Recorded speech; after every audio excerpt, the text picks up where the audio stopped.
Donald Trump blamed President Biden and Vice President Harris for the latest assassination attempt against him. Without evidence, because I want to be very clear here, the president and the vice president have always forcefully condemned violence in all forms. It is not the time to tear Americans apart.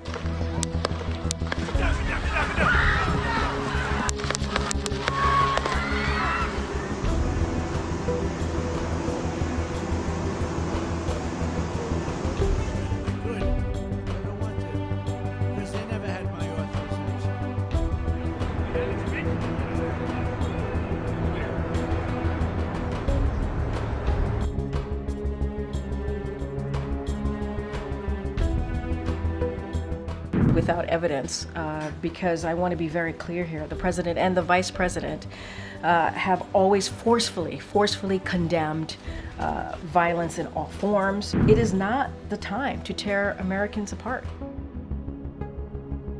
Karine, Donald Trump blamed President Biden and Vice President Harris for the latest assassination attempt against him. He claimed without evidence that their rhetoric is causing him to be, quote, shot at. How is the White House responding to those comments? Well, I love that you added without evidence, because I want to be very clear here. The president and the vice president have always forcefully condemned violence in all forms, including political violence, and we certainly have never encouraged any violence in any way.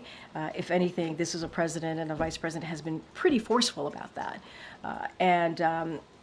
you know, when it comes to differences in issues and policies, we believe that there should be a conversation. There was a debate just last week, right? There should be a conversation and a back and forth about that, a healthy conversation.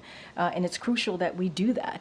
And the president has also said, when it comes to, you know, violent rhetoric, we got to bring the temperature down. You heard that directly from this president. And it is not the time to tear Americans apart. We cannot do that or divide our country. The president and the vice president is always going to call that out, but they have been very clear, very forceful on condemning any form of political violence. So do the president and vice president believe that the kind of language that Trump used in those comments I just said are contributing to the tension and divisiveness you just talked about? It is, look, we're going to be really clear, we've always have been. It is important to bring down the temperature. To bring that temperature down of that political violent rhetoric. We've been very clear about that. And we believe, this president believes, let's not forget why he decided to run in 2020, was about that, was about making sure that we bring the country together, that we bring people together, and it was not about dividing. And so we're going to continue to be very clear about that. We're going to continue to call that out. And they did, January 6th. The president and the vice president called that out. When Paul Pelosi was attacked because of political rhetoric, violent rhetoric, we called that out. And when the first incident happened a couple weeks ago at the Butler, after that aftermath, the president called that out as well. And so he's very consistent. He thinks both sides should be very clear about that. It's not just the president or the vice president. Every leader, national leader, or any leader in this country should be calling out political violence and bringing the country together, not dividing it. Just to be clear, just to clarify, so Sure. You're saying that the president and vice president believe that former President Donald Trump should be toning down his rhetoric? So I'll say this. President Biden has been clear-eyed about the threat that the former president represents to our democracy.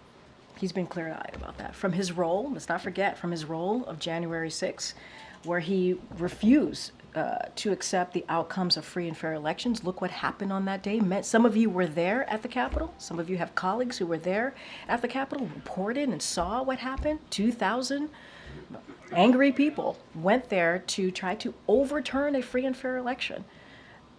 And so it's not going to stop the president and the vice president to call out, to continue to strongly call out, you know, when it comes to protecting our democracy. We have to be forceful about that. We have to be very clear.